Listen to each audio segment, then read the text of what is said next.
نماز کا وقت ہوتا ہے، اپنے بزنس کو مقدم رکھتے ہیں، نماز کو پیچھے دھکیل دیتے ہیں، جبکہ ہونا کیا چاہیے تھا، پراتھمکتا ہماری کیا ہونی چاہیے تھی۔ بہرحال تو یہ تمام مفہوم اس آیت کے زمرے میں آ سکتا ہے، یہ تمام مفہوم جو ہے بما قدم و ما اخر میں آ سکتا ہے۔ آگے اللہ رب العالمین فرماتا ہے یُنَبَّأُ الْإِنسَانُ يَوْمَئِذٍ بِمَا قَدَّمَ وَأَخَّرَ بَلِ الْإِنسَانُ عَلَى نَفْسِهِ بَصِيرًا وَلَوْ أَلْقَى مَعَاذِيرًا۔ یہ بھی بڑے پوائنٹ کی بات ہے۔ اللہ تعالیٰ کیا فرماتا ہے؟ بلکہ انسان تو خود اپنے نفس کے خلاف خود دلیل ہے۔ بل الانسان علی نفسہ ہی، اپنے نفس کے خلاف، بصیرہ، بصیرت ان کا معنی ہوتا ہے دلیل، حجت، جمع بصائر و بصار، دلیل، حجت۔ انسان خود اپنی دلیل آپ ہے۔ کیا مطلب انسان خود اپنی دلیل آپ ہے؟ بصیرتن، جیسے عربی زبان میں بولتے ہیں جبارہ بصیرتن علیہ، یعنی اس کے اعضاء اس کے اوپر گواہ۔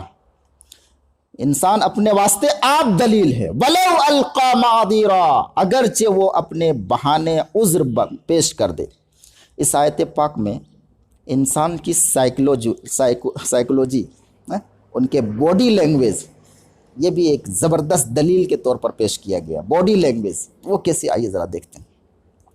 یعنی اللہ رب العالمین یہ کہنا چاہتا ہے کہ انسان کا نام اعمال یہ پورے ڈیٹیل کے ساتھ جو برسلے عدالت پیش کیے جانے کا یہ مقصد نہیں ہے کہ انسان کو بتلایا جائے کہ تو نے دنیا میں کیا کر کے آیا ہے، یہ بتانا مقصد نہیں۔ یہ تو فقط عدالت کا ضابطہ ہے کہ پورے طور پر ان کا جرم ثابت کر دیا جائے، اس کے بعد ہی کوئی فیصلہ لیا جائے، ورنہ ہر انسان خود کو بخوبی جانتا ہے۔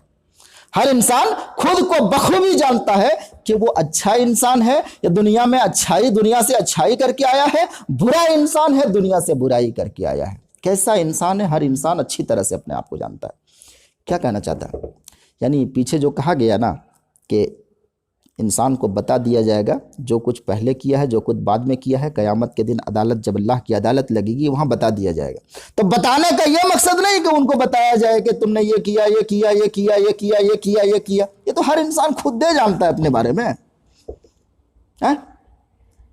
یہ بتلایا جانا فقط عدالت کے ضابطے کے طور پر ہوگا تاکہ کہیں کوئی ناانصافی کی بو نہ لگے، پورے طور پر ان کو انصاف ملے، انصاف کا تقاضا مکمل طور پر کیا جائے، اس لیے قیامت کے دن وہ پورا ڈیٹیل بتایا جائے گا۔ ورنہ انسان تو خود اپنے اوپر دلیل ہے، اگرچہ وہ کتنے بہانے بنائے۔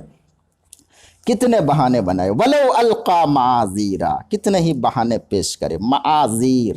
معاذیر واحد معذار، بہانے، عذر۔ وَلَوْ أَلْقَى مَعَاذِيرًا، کہنے کا مطلب یہ ہے اس آیت میں اللہ رب العالمین ایکٹنگ کی بات کی، اس میں بھی اللہ تعالیٰ ایکٹنگ کی بات کر رہا ہے۔ یعنی قیامت کے دن جب انسان اپنے رب کے سامنے کھڑا ہوگا اور ان کے گناہوں کو بتایا جائے گا تو انسان بہانہ کرنا شروع کر دے گا، یہ تو کیسا تھا، ویسا تھا، ہمارا کمانا تھا، ہمارا کمانے والا کوئی نہیں تھا، بہت طرح کے بہانے ہر انسان اپنے اپنے لیول کا بہانہ کرے گا۔ کہنا یہ چاہتا اللہ رب العالمین کہ قیامت کے دن چاہے کتنا بھی زبردست ایکٹنگ تم کرو، کتنا بھی دھاسو ایکٹنگ کر کے جو ہے اپنے آپ کو ثابت کرو، مگر اندر سے تم کو خود کو تو پتا ہے، اپنے بارے میں تو ضرور پتا ہے۔ مثال کے طور پر ایک چور ہزار بہانے بنا کر ایکٹنگ کر کے دنیا والوں سے اپنی چوری کو جو ہے چھپا لے، ہزار ایکٹنگ کر کے اپنی چوری چھپا لے، مگر ان کا اپنا نفس جو ہے اس سے تو یہ بات چھپی نہیں ہے کہ وہ ایک چور ہے۔ ایک جھوٹا آدمی دنیا بھر کے جو ہے دھوکہ دے سکتا ہے، دنیا بھر کے انسانوں کو دھوکہ دے سکتا ہے، لیکن اسے خود تو پتا ہے نا کہ وہ جھوٹ بول رہا ہے۔ مطلب ہوشیاری اور عیاری سے تو وہ دنیا والوں کی آنکھ میں دھول جھونک سکتا ہے، مگر خود اس نے اپنے بارے میں جو ہے، خود اس کو جو ہے اپنے بارے میں ضرور پتا ہوتا ہے کہ اس نے کس پر ظلم کیا ہے، کس کا حق مارا ہے، کس کی عزت کو جو ہے برباد کیا ہے، کس کے ساتھ دھوکہ کیا ہے، کن ناجائز طریقوں سے جو ہے مال کمایا ہے، کچھ حاصل کیا ہے۔ یہ تمام باتیں دنیا والوں سے چھپ سکتی ہے، لیکن ایک انسان اپنے بارے میں ضرور جانتا ہے کہ میں نے کیا کیا ہے۔ اس لیے قیامت کی عدالت میں جب پیش ہوگا تو وہاں ہر حرام خور، ہر فاسق و فاجر کو اپنے بارے میں یہ ضرور پتا ہوگا کہ آج وہ کس حیثیت سے اپنے رب کے سامنے آ کر کھڑا ہوا ہے۔ اس لیے اللہ رب العالمین نے دوسری جگہ فرمایا کہ وہاں عدالت کے سامنے جب ایکٹنگ کرنے لگے گا نا، زیادہ ایکٹنگ کرنے لگے گا، اور اتنا دھاسو ایکٹنگ کرے گا نا کہ آج جو ہے آسکر والے بھی حیران رہ جائیں گے۔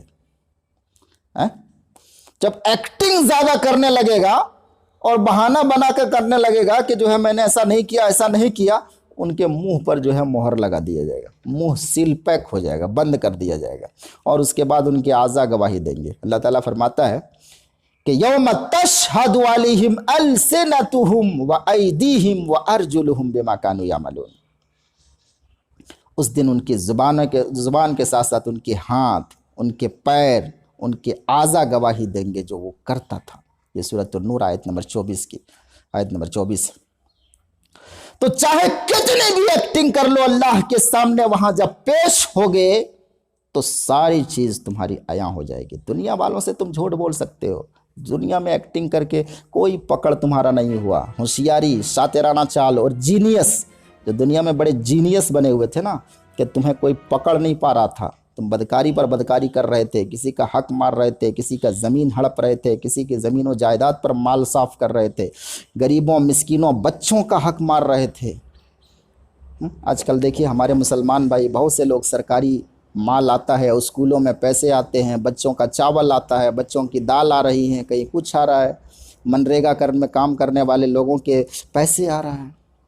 لوگ جو ہے اپنے طور پر جو بڑے لوگ ہیں، سیٹھ ہیں، گاؤں کے مکھیا ہیں، وہی لوگ سارا ہڑپ رہے ہیں اور کسی کو پتہ بھی نہیں چلتا۔ ڈیلر اپنا کر رہا ہے، دیگر لوگ اپنے طور پر کر رہے ہیں، یعنی جو جس لیول پر ہے وہ اپنے ماتحتوں کے ساتھ ایسے کام دے رہا ہے، اور یہ سمجھ رہا ہے کہ کوئی ہماری عیاری اور ہماری جو ہے یہ ہوشیاری کو سمجھ نہیں پا رہا ہے۔ دنیا کے سامنے تو وہ اپنی ہوشیاری چلا لے گا، دنیا کے سامنے اور دنیا والوں کے سامنے تو اپنی ہوشیاری کے ساتھ اپنا جو ہے سارا دھندا چلا لے گا۔ دنیا والوں کے ساتھ وہ جو ہے دھوکہ دے سکتا ہے، لیکن خود اپنے نفس کے خلاف وہ دھوکہ نہیں دے سکتا۔ ان کی ضمیر یہ بات جانتی ہے کہ اے انسان، تو منہ سے جھوٹ بول رہا ہے، اپنی عادت سے جھوٹ بول رہا ہے، اپنا چہرہ سے جھوٹ بول رہا ہے، اپنی شکل و شباہت سے جھوٹ بول رہا ہے، اپنے باڈی لینگویج سے جھوٹ بول رہا ہے۔ اندر سے تجھ کو پتا ہے کہ تو چور ہے، اندر سے تجھ کو پتا ہے کہ تو ظالم ہے، اندر سے تجھ کو پتا ہے کہ تو فاسق ہے، تو رشوت خور ہے۔ اپنے بارے میں تو ہر انسان کو پتا ہوتا ہے۔ اسی لیے اس دن جب منہ بند ہوگا نا تو وہ تمام اعضاء ہی بتانا شروع کر دے گا، وہاں کوئی چیز چھپنے والی نہیں ہے۔ اللہ تعالیٰ آگے فرماتا ہے کہ لا تحرک به لسانک لتعجل به ان علینا جمعہ وقرآنا فاذا قرأناه فاتبع قرآنا ثم ان علینا بیانا۔ معزز ناظرین، یہ جو 4 آیتیں ہیں نا، یہ اس صورت میں جملہ معترضہ ہے، یعنی آگے اور پیچھے سے اس کا کوئی تعلق نہیں، اس کا ایک بیک گراؤنڈ ہے۔ وہ بیک گراؤنڈ میں مقدمہ میں، اس صورت کے مقدمہ بتاتے وقت تھوڑا سا اشارہ کر چکا ہوں، آج پھر سے سن لیجئے۔ اللہ رب العالمین نے یہ کیوں کہا کہ لا تحرک به لسانک لتعجل به؟ اس کے لیے بخاری اور دیگر حدیث کی کتابوں میں اس بات کی صراحت ہے۔ اس آیت کے شان نزول کے سلسلے میں بخاری اور مسلم میں حضرت ابن عباس رضی اللہ تعالیٰ عنہ سے حدیث مروی ہے کہ ہمارے نبی صلی اللہ علیہ وسلم کے پاس جب جبریل علیہ السلام کوئی آیت لے کر آتے تھے نا، تو جبریل علیہ السلام سناتے تھے، اللہ کے رسول سنتے تھے، اور ساتھ ساتھ میں جو ہے رٹنے کی کوشش کرنے لگتے تھے کہ کہیں بھول نہ جائیں۔ اللہ کے رسول کو ڈر ہوتا تھا کہ جو ہے اللہ تعالیٰ ابھی قرآن آیت نازل کر رہا اور بعد میں جبریل علیہ السلام جب چلے جائیں گے تو میں کہیں ایسا نہ ہو کہ جو ہے سارا ڈیلیٹ ہو جائے، سب ختم ہو جائے۔ اس لیے اللہ کے رسول جو ہے رٹنے لگتے تھے، یاد کرنے لگتے تھے۔ اللہ رب العالمین نے کیا فرمایا؟ دیکھیے وہ حدیث پہلے تھوڑا ملاحظہ کر لیجئے، بخاری اور مسلم میں ہے، حضرت ابن عباس، میں صرف اردو میں پڑھ رہا ہوں، اس کا جو ہے حدیث کی عبارت جو آپ کے اسکرین میں آ جائے گا، وہ آپ نوٹ کر لیجئے گا حدیث نمبر کے ساتھ۔ بخاری اور مسلم میں حضرت ابن عباس سے مروی ہے کہ ہمارے نبی صلی اللہ علیہ وسلم اس ڈر سے کہ کہیں بھول نہ جاؤں، اپنی زبان سے اس کو دہرانے لگتے تھے اور یاد کرنے لگتے تھے، تو اللہ رب العالمین نے تنبیہ کی کہ اے نبی پاک صلی اللہ علیہ وسلم، آپ کو یاد کرنے کی ضرورت نہیں ہے، یاد کرا دینا، اس کو سمجھا دینا، واضح کر دینا۔ اللہ تعالیٰ فرما رہا ہے یہ ہماری گارنٹی ہے، ہمارا کام ہے یہ، آپ صرف دھیان سے سنیے اور خاموش رہیے۔ یہ اب ملے گا کو اس کا میں حوالہ ڈسکرپشن میں اور جو ہے اسکرین میں دے دوں گا، آپ لوگ نوٹ کر لیجیے گا۔ تو اللہ رب العالمین یہاں تنبیہ کر رہا ہے، اس آیت سے یہ پتہ چلتا ہے کہ اللہ کے نبی صلی اللہ علیہ وسلم کو اس وقت وحی اخذ کرنے کا پورے طور پر آپ کو طریقہ معلوم نہیں تھا، آپ کو ڈر لگتا تھا کہ کہیں کوئی آیت مس نہ ہو جائے، ختم نہ ہو جائے، ڈیلیٹ نہ ہو جائے ذہن اور یادداشت سے نکل نہ جائے۔ اللہ رب العالمین نے اس کی گارنٹی لی۔ بہت سے لوگ دیکھتے ہیں اس آیت کو تو کہتے ہیں کہ یار قرآن میں تو ایسی ویسی بات آ گئی ہے کہ بیچ کا تعلق کچھ نہیں، آگے پیچھے سے کوئی تعلق نہیں۔ یہ فقط ایسے ہے جیسے سمجھ لیجئے کوئی استاد اپنے کلاس میں پڑھا رہا ہے، دیکھ رہا ہے کہ تمام بچے دھیان سے سن رہے ہیں مگر ایک بچہ جو ہے ان کا دھیان کسی اور طرف ہے، تو استاد کیا کہتا ہے؟ پڑھاتے اچانک کہے گا کتاب کو دھیان سے پڑھیے،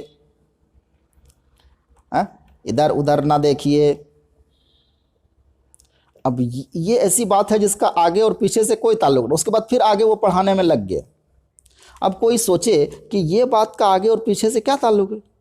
تو یہ جملہ معترضہ ہے۔ اللہ کے نبی صلی اللہ علیہ وسلم کو ابتدا میں وحی اخذ کرنے کا طریقہ پورے طور پر معلوم نہیں تھا۔ اللہ کے رسول کو لگتا تھا کہ اللہ کی جانب سے جو آیتیں ہم پر اتر رہی ہیں ایسا نہ ہو کہ وہ ڈیلیٹ ہو جائے یا کہ یادداشت سے نکل جائے، ذہن سے نکل جائے۔ اللہ رسول یاد کرنے لگتے تھے، تو اللہ رب العالمین نے فرمایا، کیا فرمایا؟ دیکھو اللہ تعالیٰ فرماتا لا تحرک بہی، حرک یحرک، التحریک باب تفعیل سے آتا ہے جس کا معنی ہوتا ہے حرکت کرنا، حرکت دینا۔ لا تحرک، اے نبی صلی اللہ علیہ وسلم نہ حرکت دے۔ کیا نہ حرکت دے؟ اس کو یاد کرنے کے لیے نہ حرکت دے۔ کس چیز کو؟ لسان کا، اپنی زبان کو۔ لا تحرک بہی، اے نبی نہ حرکت کریے بہی، اس کو یاد کرنے کے چکر میں، قرآن کو یاد کرنے کے چکر میں آپ نہ حرکت کیجئے لسان کا، اپنی زبان کو، لتعجل بھی، تاکہ آپ جلدی کریں بہی، اس کے سلسلے میں، یعنی قرآن کے سلسلے میں، قرآن کو یاد کرنے میں آپ جلدی کریں، اس کے لیے آپ اپنی زبان کو مت ہلائیے۔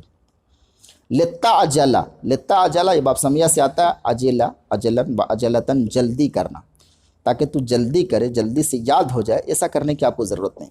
انا علینا جمعہ و قرآنا، بے شک ہماری ذمہ داری ہے، ہماری گارنٹی ہے، جمعہ اس کا جمع کر دینا، یعنی اسٹاک میں رکھنا، بھولنے نہ دینا، ذہن سے نہ نکلنے دینا، ہماری ذمہ داری ہے جمعہ ان کا جمع کرنا، جمع کرنا، محفوظ رکھنا، مس نہ ہونے دینا، با فتحہ سے جمع اکٹھا کرنا، وقرآن اور پڑھ دینا، اس کو پڑھنا، یہ بھی ہماری ذمہ داری ہے، با فتح اور نصرہ سے قرآن و قراءتن و قرآنن، یعنی آپ کی زبان پر اس کی قرات کو جاری کر دینا، یہ ہماری ذمہ داری ہے، آپ کی یادداشت سے نکلے گا نہیں، یہ گارنٹی ہے، آپ ٹینشن مت لیجیے، آپ کی زبان میں، آپ کے دماغ میں وہ چیز رہے گی، آپ سے نکلے گا نہیں، آپ کا مس نہیں ہوگا یہ۔ لہٰذا تم کیا کرو؟ جب قرآن اتر رہا ہو اس وقت آپ کیا کرو؟ یہ کرو، فَإِذَا قَرَأْنَاهُ فَاتَّبِعْ قُرْآنَهُ، فَإِذَا قَرَأْنَاهُ، پس جب ہم اس کو پڑھ لیں، اللہ تعالیٰ چونکہ کہہ رہا ہے ہم پڑھ رہے ہیں نا، چونکہ جبریل علیہ السلام جو آیت اتار رہا ہے تو وہ اللہ کی آیت ہے، اس لیے اللہ تعالیٰ ڈائریکٹ کہہ رہا ہے کہ جب ہم اس کو پڑھ لیں، اس کو یعنی قرآن کو، فَاتَّبِعْ قُرْآنَهُ، تو تو پیچھے پیچھے چل، قرآن اس پڑھے ہوئے کے، کیا مطلب؟ جب میں پڑھ چکوں، اللہ تعالیٰ فرمایا جب ہم پڑھ لیں تو آپ اسے پڑھنے کی پیروی کریے، آپ اس پڑھنے کے پیچھے پیچھے پڑھیے، دہرائیے، یعنی جب میرا ہو جائے میں مکمل، آپ دھیان سے سنیے، یعنی جب میں آیت اتار رہا ہوں اس وقت دھیان سے آپ سنیے، اس کے بعد جب میرا ہو جائے اس کے بعد آپ پڑھیے۔ ثم انا علینا بیانا، پھر اللہ تعالیٰ فرماتا پھر میری ہی ذمہ داری ہے اس کو وضاحت کر دینا، اس کو بیان کر دینا، یہ میری ذمہ داری ہے۔ یہاں بھی ایک اصول کی بات اللہ کے رسول صلی اللہ علیہ وسلم کو سمجھائی گئی ہے کہ گویا قرآن میں وہ تمام باتیں اللہ تعالیٰ نے کیا فرمایا؟ پھر میری ذمہ داری ہے اس کا بیان کر دینا، واضح کر دینا، بیان کر دینا، واضح کر دینا، یہ بھی اللہ نے کہا میری ذمہ داری، یعنی قرآن میں جو بھی مشکلات ہیں، حلال ہیں، حرام ہے، ساری چیزیں اس آیت سے معلوم ہوا کہ قرآن کے جو ہے مجملات کو جو ہمارے نبی صلی اللہ علیہ وسلم نے بیان کی ہیں سب اللہ کی جانب سے ہیں۔